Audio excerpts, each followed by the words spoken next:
Olá, turminha do nono ano, como estão? Espero que vocês estejam bem e que continuem assim. Fiquem em casa, se cuidem, lave as mãozinhas, né? Que a gente possa logo voltar, né? Que essa crise acabe de uma vez e a gente volte às nossas aulas presenciais. Estou com muita saudade, mas enquanto a gente não pode se encontrar novamente, a gente vai estudar por aqui, com as nossas aulas. Espero que vocês entendam, tenho muito costume de fazer aulas não presenciais, mas a gente se ajuda e eu espero que vocês gostem, ok? Bom, esse assunto aí do capítulo 4, a gente até já tinha começado, mas como tem muitos dias que a gente não tem aula presencial, então a gente vai fazer aqui uma revisão para que vocês fiquem mais por dentro do assunto. Então, o nosso capítulo 4, que é do livro didático de vocês, Crises e Totalitarismo. Como a imagem já mostra, né, por si só ela já fala, então o totalitarismo foi uma espécie de, vamos dizer assim, ditadura, né, em que as pessoas não tinham liberdade de expressão, não tinham vontade própria, o governo é que ditava as regras e as pessoas eram obrigadas a aceitar, senão eram severamente castigados, punidos. Totalitarismo, tipo de governo não democrático, quer dizer, o oposto da democracia, cujo controle é unicamente exercido pelos dirigentes, que retém os direitos das pessoas em proveito da razão dele mesmo. Regime de governo no qual só um partido político é permitido, chefiado por um líder absoluto que se mantém no poder usando de força e violência. Então, como é um regime que tira liberdades individuais, então as pessoas não aceitam de bom grado. Por isso, eles usam a força e a violência, né? Como se fosse força e violência fosse sinônimo de respeito, que não é. Respeito a gente adquire, não é através da força nem da violência. Totalitarismo nazifascista. O totalitarismo, nada existe acima do Estado, fora do Estado ou contra o Estado. Então, para eles, o Estado estava acima de tudo, acima de todas as razões, acima da saúde das pessoas, acima da liberdade, acima dos direitos individuais. Então, era o Estado porque prevalecia a vontade desses regimes totalitários, ou seja, dos governantes que achavam que eles podiam mandar, né, na vida do povo, independente do que as pessoas podiam pensar. Nacionalismo. Tudo deveria ser feito para a nação. Nacionalismo para eles era uma coisa assim, vamos dizer, exacerbada, ou seja, exagerada, né? Em que as pessoas deviam fazer tudo pela nação, mesmo que a nação não fizesse muita coisa pelo povo.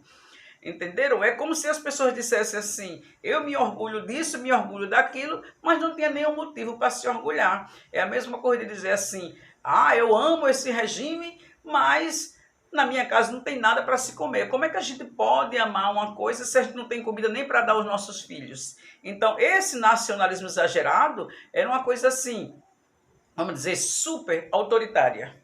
Idealismo. Acreditava-se que bastava fé para conseguir o que se almejasse. Então, vamos ter fé. Não era fé em Deus, era fé no governo. Era fé nas ações. As pessoas tinham que acreditar. Mesmo que não visse, vamos dizer assim, muita coisa em favor do povo. Mas as pessoas tinham que acreditar. Teve um governo aí que disse assim, vamos fazer o bolo. Agora tem que deixar o bolo crescer para depois dividir. Quer dizer, enquanto o bolo crescia, as pessoas passavam fome. Depois dividia. Mas a divisão não era justa, né? As pessoas, os trabalhadores não ganhavam a mesma fatia do bolo de que os grandes políticos da época. Autoritária. A liberdade é um cadáver em putrefação. Ou seja, eles achavam que a liberdade demais acabava com a ordem, né? Pessoas que tinham, se o povo tivesse liberdade demais, a ordem estava, vamos dizer assim, ameaçada. Havia muita baderna, muita confusão. Mas não é isso, é que as pessoas lutam pelos seus direitos, né? E isso não é baderna, isso é luta. Mas para eles era como se a liberdade fosse uma ameaça a um Estado organizado. Militarista, a guerra é para o homem, o que a maternidade é para a mulher. Você não acha essa frase machista, não? Né? Porque eu acho. Dizia que os homens tinham que ir para a guerra, mas as mulheres tinham que ficar em casa tomando conta dos filhos. Isso não quer dizer que a mulher quisesse ir para a guerra, não. O que ele quis dizer é que a mulher tinha um papel assim, mais, vamos dizer assim, mais inferior na sociedade. Que as mulheres não tinham os mesmos, vamos dizer assim, a mesma capacidade que os homens. Né? E isso também, todas essas frases foram ditas pelo totalitarismo nazifascista. Totalitarismo entre guerras. Esse período entre guerras foi o período depois da Primeira Guerra Mundial e antes da Segunda Guerra Mundial. Como houve a Primeira Guerra Mundial, então, e a Alemanha perdeu a guerra, na verdade, esses regimes começaram a surgir desses países que perderam a Primeira Guerra, como Itália e Alemanha, que perderam a guerra e não engoliram essa derrota diante do mundo. Eles quiseram fazer um governo, vamos dizer assim, totalitário, um governo que eles chamavam que era um governo forte, que era para reerguer a sua moral diante do mundo. Não é? Então, isso aconteceu depois da Primeira Guerra Mundial e antes da Segunda Guerra Mundial. Por isso, esse período foi chamado de período entre guerras. Nesse período, os países europeus capitalistas não puderam conter a crise generalizada diante dos problemas econômicos, das ameaças dos comunistas e da insatisfação dos países com os acordos de paz. Então, os comunistas, que a gente fala aqui, não é no sentido pejorativo, que muita gente assim que era nazista falava, que comunista era como se fosse um criminoso, era como se fosse um delinquente, uma pessoa que não queria ordem. Então, o comunismo aqui era que beirava o socialismo, em que as pessoas iriam viver num governo em que não houvesse assim tanta autoridade. Agora, no capitalismo, isso não dá certo, né? Porque até no Brasil não daria certo, porque um povo sem um governo, vamos dizer assim, que eles não teriam um governo, o povo era quem mandava, né? O povo era quem, vamos dizer assim, as empresas eram uma espécie de associação em que todos trabalhavam e ganhavam de acordo com a empresa produzisse. Era isso que os comunistas queriam na época. Comunista quer dizer viver em comunidade. Mas o capitalismo não aprovava isso. Achava que eles queriam tomar conta do país, que eles queriam fazer a desordem, a anarquia, a confusão, e por isso eles eram combatidos. Totalitarismo e democracia. Onde existe totalitarismo, a democracia não está presente.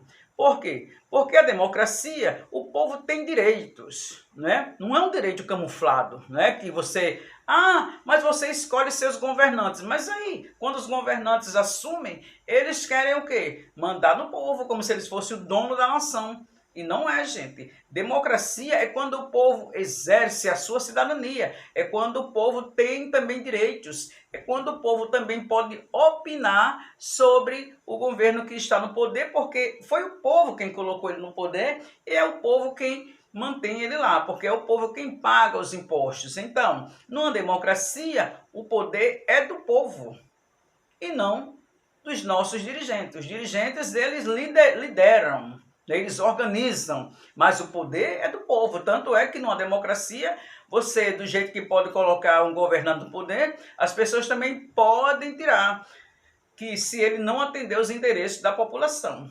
Então, onde existe totalitarismo, a democracia não se cria. Totalitarismo. Regime político em que o Estado é o mais importante que o indivíduo. A gente já viu isso no outro slide, e eu só estou aqui reforçando, porque esse tipo de atuação leva ao fim da democracia liberal e da liberdade de expressão. Então, vamos dizer assim, nem a imprensa tem liberdade, nem o povo pode lutar pelos seus direitos, nem os trabalhadores podem lutar pelos seus direitos, nem diante do patrão, nem diante do governo. Então fica difícil, né, para o povo que elegeu esses governantes. não é? Então é por isso que o povo se rebela contra essa falta de liberdade. E a liberdade é sinônimo de democracia. Características do totalitarismo. Nacionalismo exaltado. A gente já viu, né, que a Alemanha, esses países que eram totalitários, eles eram xenófobos. O que é xenófobo? É que não gosta de nada que é estrangeiro. Então, para eles, o que é bom é o que é do seu país, não gostam de pessoas que vêm de fora, principalmente dos países de terceiro mundo, né? Eles não gostam de comprar de empresas de outros países dentro do seu país, eles são totalmente xenófobos, avesso a qualquer coisa que seja estrangeira. Antiliberalismo, não são liberais, né? Eles não gostam de negociar, não gostam de entrar num acordo. Antissocialismo. O socialismo, como eu disse, é um regime que beira ao comunismo. E eles são totalmente contra esse tipo de governo. Unipartidarismo. Não tem um monte de partido para você escolher os governantes. Geralmente é um só. E você tem que votar naquele. Então não sei nem para que eleições, né? Mas é unipartidarismo. Um partido só, você vota e acabou. Liderança carismática. Geralmente eles passam a ideia de que são líderes assim, preocupados com o povo, né? Tem aquele carisma, fazem discursos inflamados, belíssimos, falam de Deus, falam essas coisas todas, mas na verdade aquilo ali é uma maneira de enganar o povo. E muita gente acredita nisso, muita gente acha que eles estão sendo sinceros. Militarismo, geralmente é ligado à questão militar. Romantismo, sim, eles são românticos, eles criam uma coisa romanceada que não existe, né? O povo, muita gente se engana. Pessoas que são assim, vamos dizer assim, não é nem esclarecidas. Pessoas que são muito fáceis de manipular, as pessoas acreditam nesse romantismo criado por eles. O autoritarismo está sempre presente. Ele diz que se não houver autoridade, o país não cresce, o país não se desenvolve. Racismo, muito presente o racismo, né? Para eles, as pessoas bonitas, as pessoas que têm pele clara, pessoas que têm uma boa, vamos dizer assim, apresentação, essas pessoas é que podem fazer parte do governo, porque se não for assim, não representa bem o seu país. E racionalismo, eles não são racionais, eles não aceitam críticas, eles não aceitam, vamos dizer assim, um comentário diferente. Para eles, só vale mesmo o que eles determinam dentro das suas perspectivas de governo totalitário.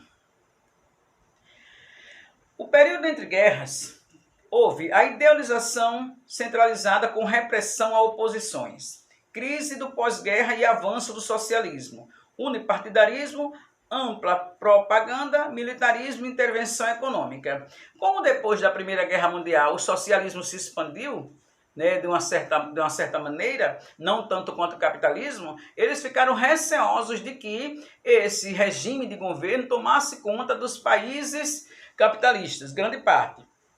Por isso, eles apertaram, né, o totalitarismo, tentaram expandir cada vez mais através da força e da violência para que os governos não se tornassem socialistas. E esses países, assim, vamos dizer assim, mais influentes no totalitarismo, eles também interferiam no governo de outros países para que eles não se tornassem socialistas. Então foi assim, mais uma defesa contra o socialismo, mas de uma forma muito brusca, muito violenta. Vários slogans na época, né, que se pronunciavam essas frases que, para quem era a favor do totalitarismo, eram maravilhosos, mas para quem não era, é só analisar as frases direitinho para você ver a autoridade que está contida nelas. Quem tem aço tem pão, ou seja, quem tem armas, quem luta, né, pelo totalitarismo, aí cresce, né, tem comida na sua casa, tem prosperidade. Nada jamais foi ganho na história sem derramamento de sangue. Então, para que se ganhe uma, vamos dizer assim, uma guerra, uma partida, vamos dizer assim, um conflito, tem que haver derramamento de sangue. Não necessariamente, né, gente? Podia ser evitar muitas mortes se houvesse um consenso, se houvesse uma conversa, se houvesse uma interação, se as pessoas passassem a pensar da mesma maneira, né? Não precisa morrer pessoas para que alguma coisa chegue ao seu consenso só porque os governos totalitários exercem esse pensamento.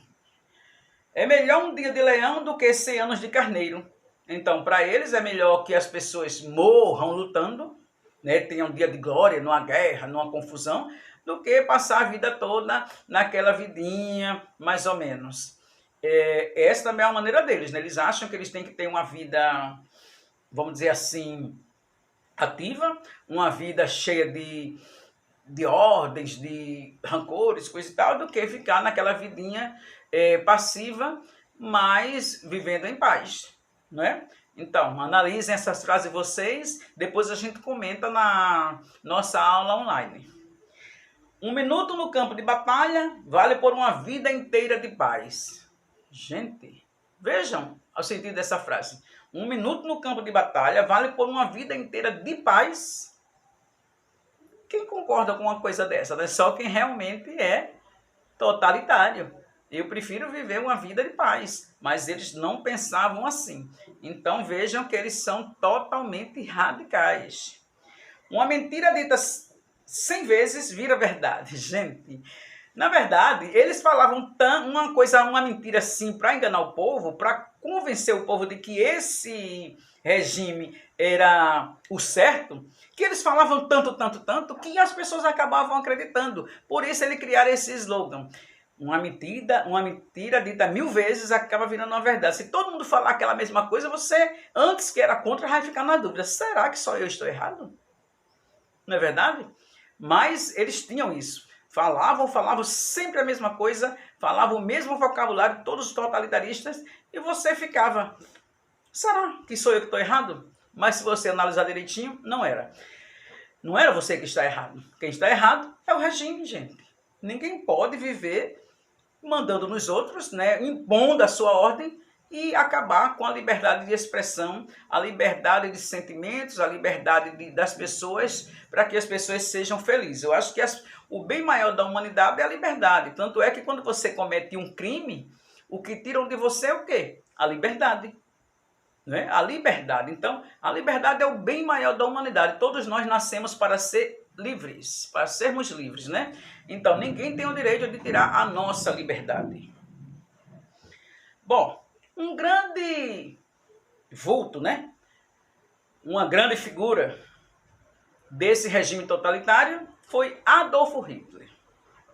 Hitler, ele criou o Partido Nazista em 1889.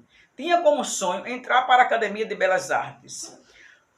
Sonho nunca realizado. Talvez por isso iniciou um percurso de marginalidade, até ter sido admitido no exército alemão.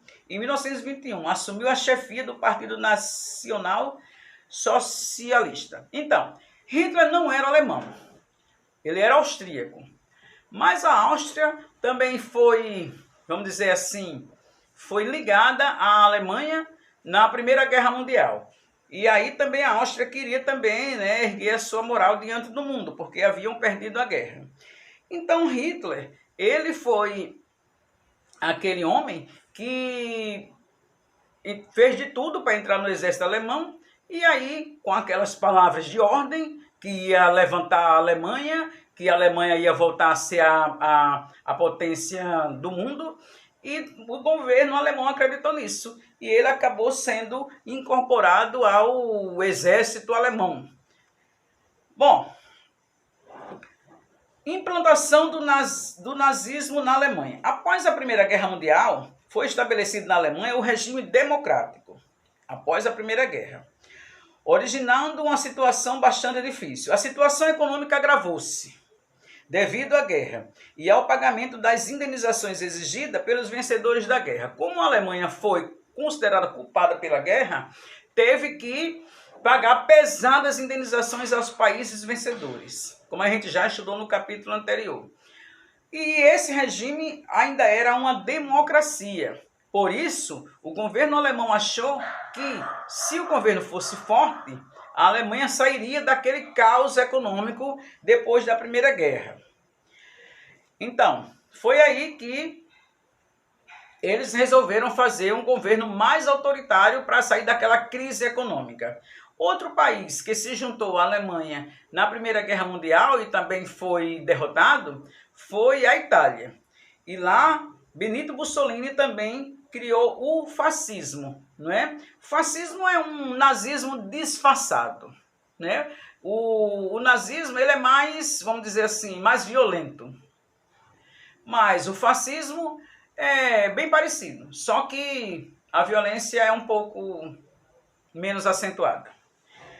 Deste termo fascista, o italiano fácil, desenvolveu-se a expressão fascismo, que passou a ser usada de forma mais geral para caracterizar partidos e regimes políticos com semelhança a este partido italiano, PNF, ou seja, Partido Nacional Fascista.